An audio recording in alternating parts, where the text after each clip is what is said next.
예레미야가 3장 1절에서 18절까지 말씀을 함께 읽겠습니다. 여호와의 분노의 매로 말미암아 고난 당한 자는 나로다. 나를 이끌어 어둠 안에서 걸어가게 하시고 빛 안에서 걸어가지 못하게 하셨으며 종일토록 손을 들어 자주자주 나를 치시는도다. 나의 살과 가죽을 쇠하게 하시며 나의 뼈들을 꺾으셨고 고통과 수고를 쌓아 나를 애우셨으며 나를 어둠 속에 살게 하시기를 죽은 지 오랜 자 같게 하셨도다. 나를 둘러서서 나가지 못하게 하시고 내 사슬을 무겁게 하셨으며 내가 부르짖어 도움을 구하나 내 기도를 물리치시며 다듬은 돌을 쌓아 내 길들을 막아사 내 길들을 굽게 하셨도다. 그는 내게 대하여 엎드려 기다리는 곰과 은밀한 곳에 있는 사자 같으사 나의 길들로 치우치게 하시며 내 몸을 찢으시며 나를 적막하게 하셨도다. 활을 당겨 나를 화살의 관역으로 삼으시며 화살통의 화살들로 내 허리를 맞추셨도다. 나는 내 모든 백성에게 조롱거리 곧 종일토록 그들의 노랫거리가 되었도다. 나를 쓴 것들로 배불리시고 쑥으로 취하게 하셨으며 죄악돌로 내 이들을 꺾으시고 죄로 나를 덮으셨도다. 주께서 내 심령이 평강에서 멀리 떠나게 하시니 내가 복을 내어 버렸으며 스스로 이르기를 나의 힘과 여호와께 대한 내 소망이 끊어졌도다 하였도다. 아멘. 예레미야 애가는 이 땅에 하나님의 백성들의 애통하는 눈물이 가득 담긴 거대한 눈물병과 같고 우리의 모든 슬픔과 탄식의 기도를 가득 담아 하나님 앞에 올리는 기도의 항아리 같습니다. 오늘 본문 3장은 그 항아리의 가장 깊은 중심부의 말씀입니다. 웅덩이나 수렁으로 표현하면 한가운데 가장 깊은 부분입니다. 멸망의 폐허 위에서 예레미야 선지자가 슬퍼하며 탄식하며 기도하고 있습니다. 기가 막힌 웅덩이와 수렁에 깊이 빠져들고 있습니다.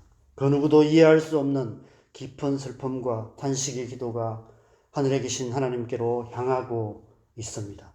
1절에 이 모든 것이 여호와의 분노의 매로 말미암는 고난이라고 고백하며 2절에서 오늘 보면 마지막 18절까지 그로 인해 당하는 고통을 하나님 앞에 절절하게 하소연하고 하나님 앞에 고백하고 있는데 제가 세번역 성경으로 다시 한번 읽어드리겠습니다. 주께서 나를 이끄시어 빛도 없는 캄캄한 곳에 헤매게 하시고 온종일 손을 들어 나를 치고 또 치시는구나.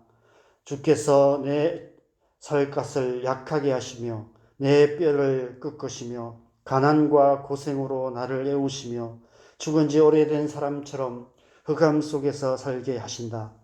내가 도망갈 수 없도록 담을 쌓아 가두시고 무거운 족쇄를 채우시며 살려달라고 소리를 높여 부르짖어도 내 기도를 듣지 않으시며 다듬은 돌로 담을 쌓아서 내 앞길을 가로막아 길을 가는 나를 괴롭히신다.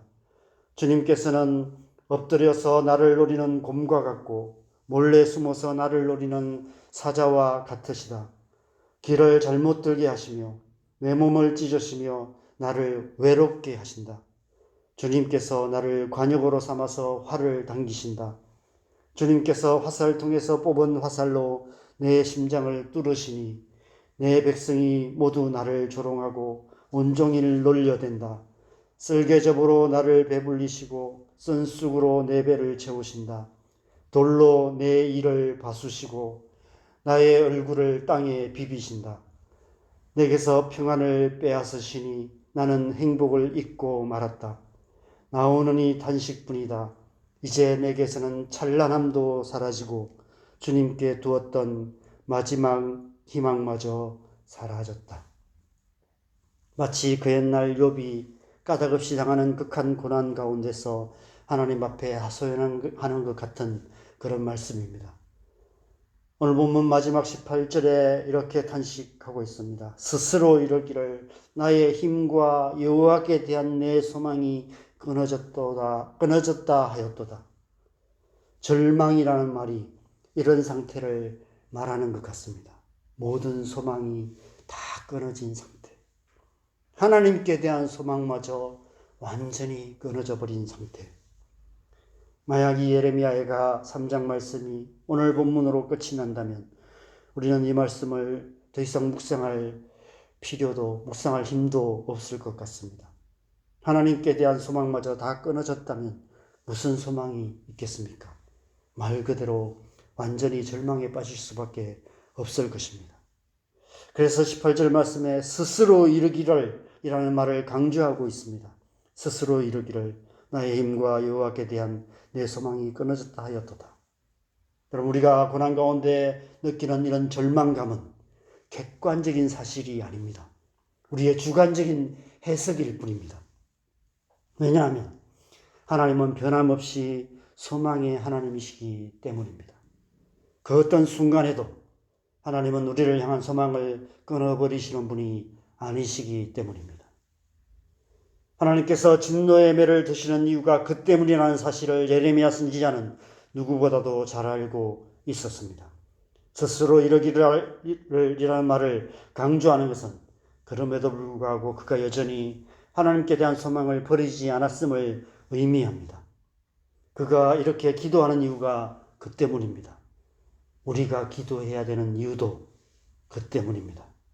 그 어떤 절망적인 상황 속에서도 우리가 소망을 잃지 않고 기도해야 하는 이유는 그럼에도 불구하고 하나님은 여전히 소망의 하나님이시기 때문입니다.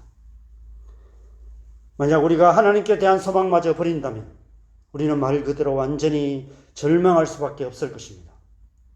완전히 절망한다는 것은 더 이상 살아야 할 이유조차 없어지는 것입니다. 우리가 잘 살아야 하는 이유는 더더욱 없는 것입니다. 오늘날 우리 사는 이 세상이 방탕한 세상이 되는 이유가 그 때문입니다. 이 세상은 하나님께 대한 소망이 무엇이든지조차도 알지 못하는 절망으로 가득한 세상입니다.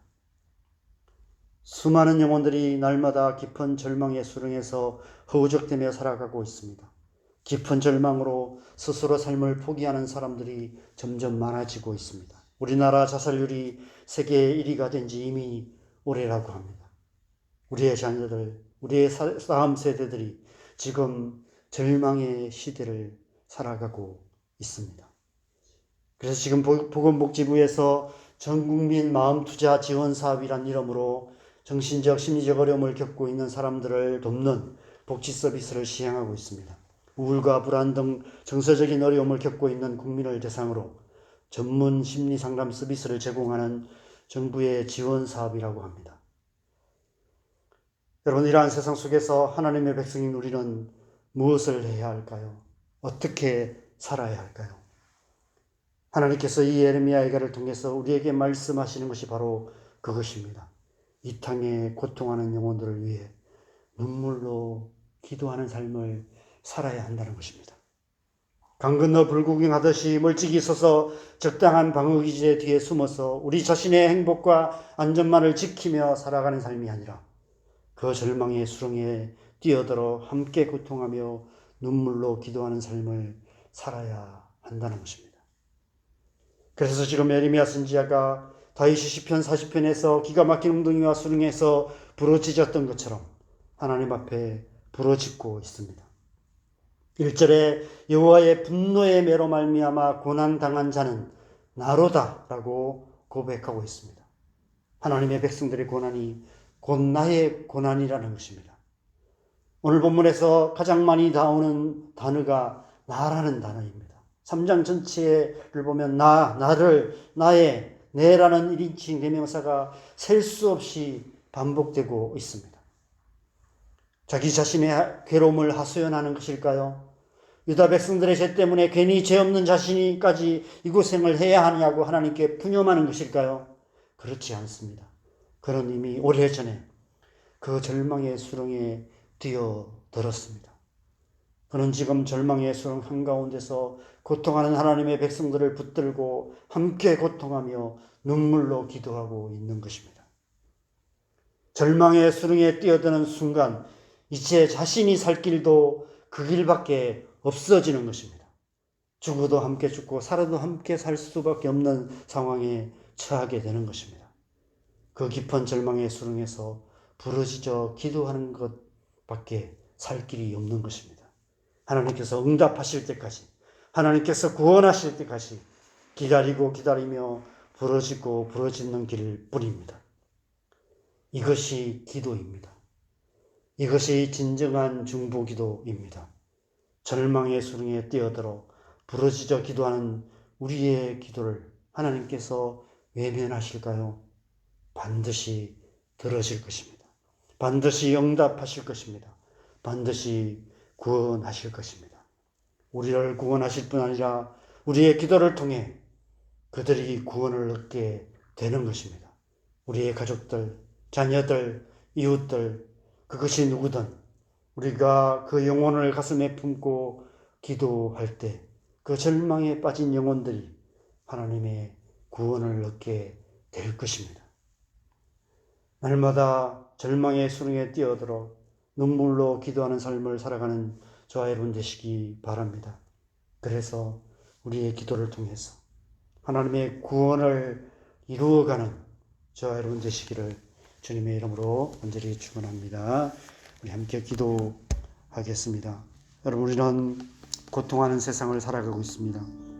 말세에 고통하는 때라고 말합니다. 사람들이 자기를 사랑하며 돈을 사랑하며 쾌락 사랑하기를 하나님 사랑하고자 한 그런 고통하는 시대를 우리는 살아가고 있습니다. 이 세상에 살다 보면 우리 또한 함께 고통할 수밖에 없습니다. 우리 가족들 보면 마음이 아프고 우리의 자녀들 살아가는 모습 보면 속이 타고 또 믿지 않는 가족들, 또 이 세상에 죄악 가운데 살아가는 사람들, 죽어가는 수많은 영혼들을 바라볼 때 그게 보는 것 자체가 고통스러워서 적당히 거리를 두려고 애쓰는 우리의 모습들을 보게 됩니다. 그러나 하나님께서는 우리를 그 한가운데로 부르시고 계십니다. 그 고통의 한가운데 뛰어들어서 함께 고통하며 함께 기도할 때 그 함께 고통하며 기도하는 그 기도를 반드시 하나님께서 들으실 줄 믿습니다. 우리가 이 시간 이 새벽에 우리가 그렇게 적당히 멀리서 있었다면 다시 한번 그 속에 뛰어들어서 멀리서 기도하는 것이 아니라 그 영혼을 품고 가슴에 안고 그 절망의 수렁의 한가운데서 그 고통을 함께 고통하며 그렇게 함께 기도하는 그런 삶으로 우리 삶을 다시 한번 주님 앞에 드리면서 이 시간 기도했으면 좋겠습니다. 기도하겠습니다.